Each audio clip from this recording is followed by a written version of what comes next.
Assalamualaikum warahmatullahi wabarakatuh. Waalaikumsalam warahmatullahi wabarakatuh. Ya, selamat pagi. Pagi, Kak. Itu gimana kabar kalian? Baik atau buruk? Luar biasa. Bagus. Sebelum masuk materi selanjutnya, izinkan saya absen buat kalian ya.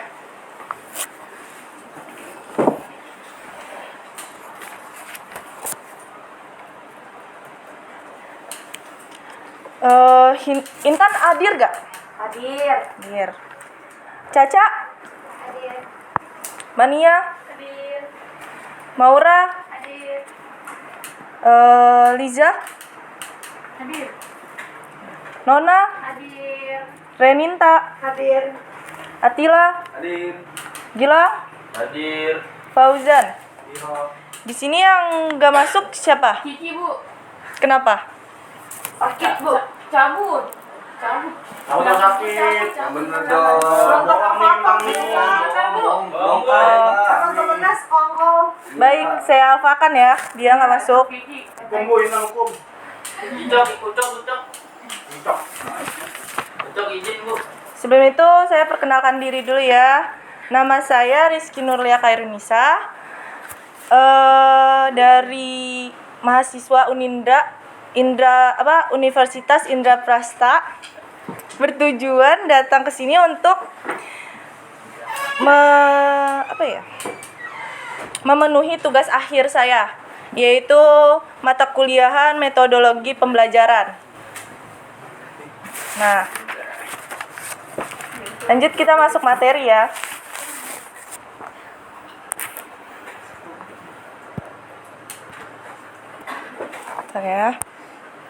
Sebentar ya.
Nah, saya akan menjelaskan materi tentang menjadi pribadi yang dewasa.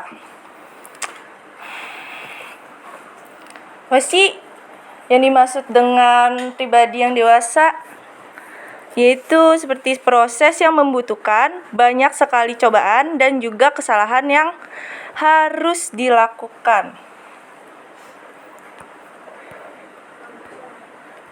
menjadi seseorang yang dewasa merupakan latihan yang harus terus dilakukan.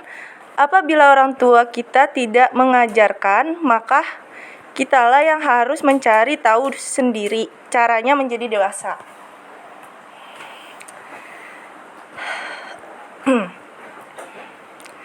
Lalu hal-hal yang harus dilakukan sebagai cara menjadi dewasa. Yang pertama, berhenti untuk menyalahkan orang lain.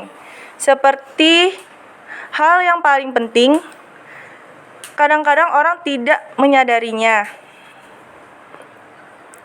Faktanya banyak orang yang menyalahkan orang lain akan suatu hal, dan itu bukanlah hal yang dewasa untuk dilakukan orang yang sudah matang secara emosi.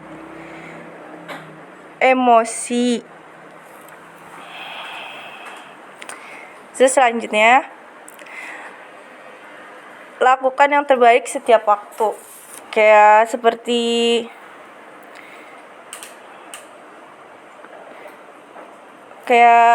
contohnya tuh masih banyak orang yang memilih untuk bersikap egois dan bermalas-malasan.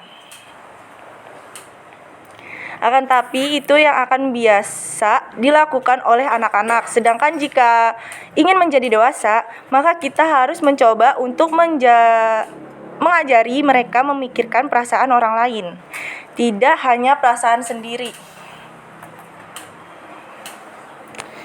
Selanjutnya yaitu bersikap tanggung jawab kepada diri sendiri.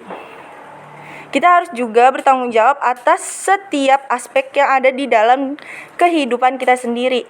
Pastinya kita tidak bisa mengontrol perilaku orang lain, namun kita bisa mengontrol perilaku kita sendiri. Oleh sebab itu, kita perlu diintrospeksi diri dan memikirkan bagaimana tindakan kita berperan atau mempengaruhi orang lain. Selanjutnya, yaitu kendalikan amarah. Orang yang sudah matang terkait hati dan pilihannya, mereka lebih mengetahui bagaimana cara mengendalikan amarah mereka sendiri. Mereka tidak akan membiarkan emosi mereka menguasai diri sendiri. Memang semua orang berhak marah, tetapi jika kita benar-benar ingin mengetahui bagaimana cara menjadi dewasa, maka kita juga harus belajar untuk menjauh dari situasi sebelum membuka mulut dan menyesalinya. Selanjutnya, membuat rencana hidup. Seperti kayak orang dewasa mengetahui apa yang sebenarnya mereka inginkan di dalam hidup mereka. Kayak kemana mereka akan pergi dan bagaimana cara menuju ke sana gitu. Lalu sikap-sikap pribadi yang dewasa. Yang pertama itu ada menjadi kepribadian yang baik. Kayak bersikap positif contohnya gitu. Terus yang kedua, menjadi orang yang jujur. Ya. Yang ketiga, menjadi orang yang bertanggung jawab. Kayak mereka gak lepas dari tanggung jawab mereka sendiri. Ya seperti itulah. Yang keempat, berani mengambil resiko. Orang yang udah berani mengambil resiko itu bisa disebut orang yang sudah dewasa.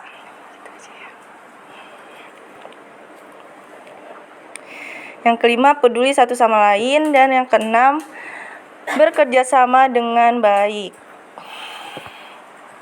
Lalu kesimpulannya, setelah kita mencermati materi yang Setelah saya cermati materi yang telah disampaikan, dapat disimpulkan bahwa pribadi yang dewasa itu butuh proses seperti sikap, kelakuan, dan perbuatan. Oleh karena itu, kita bisa memulai dari sekarang untuk menjadi seseorang yang memiliki kepribadian yang dewasa.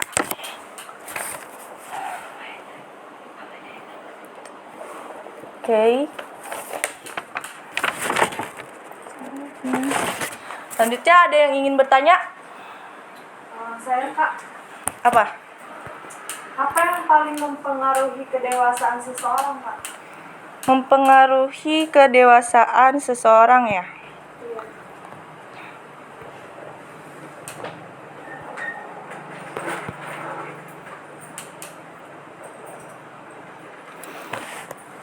Mempengaruhi kedewasaan seseorang itu kayak seperti dia merasakan kerasnya pengalaman hidup dia sendiri.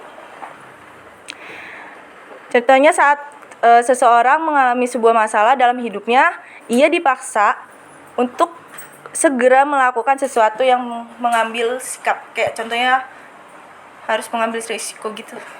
Oh, berarti dewasa itu bukan dari umur melainkan dari perjalanan hidupnya gitu Bu. Iya, bisa jadi juga dari cara dia berpikir, pola pikir dia sendiri. Makasih Kak. Oke, ada lagi yang ingin bertanya?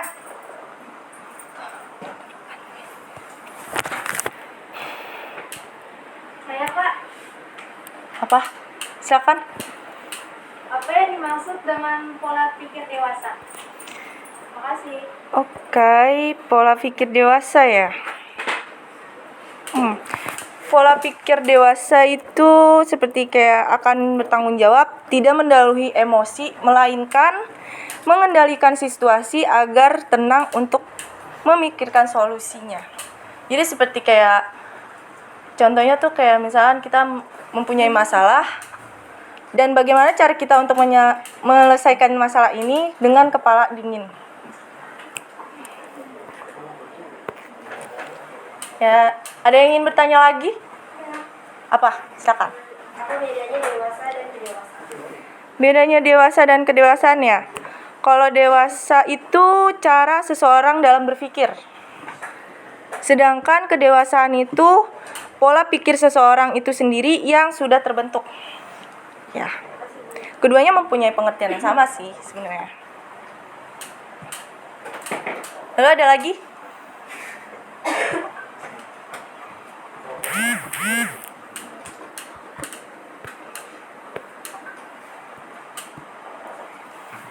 Saya Kak, Apa? kenapa seseorang harus menjadi dewasa? Seseorang untuk menjadi sosok dewasa ya, Mas. Karena kedewasaan itu merupakan sikap yang dapat menyelesaikan banyak masalah dan menjadi selaras dengan sekitarnya. Bahkan dewasa bisa mencegah timbul masalah dalam pergaulan dan kehidupan sosial. Seperti itu. Jadi nggak ada yang ingin bertanya lagi? Udah Kak, cukup. Jika tidak ada, baik saya akhiri ya.